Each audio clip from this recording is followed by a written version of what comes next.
Kumusta, mga ginigiliw kong tagapakinig? Narito na naman po kami sa pagsasadula ng mga pangyayaring lumikha ng suliranin at bagabag na humitik at naging mahalagang bahagi ng buhay. Mataos naming layo ni magdulot na ikagagaan, kundi man tuluyang ikapapawi ng hapdi at kirot ng pagdurusa o agam-agam.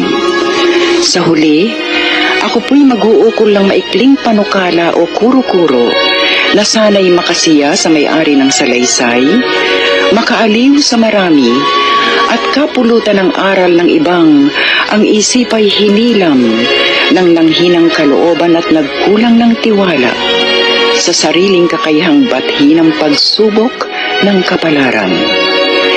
Ito po ang kasaysayan sa mga liham sa inyong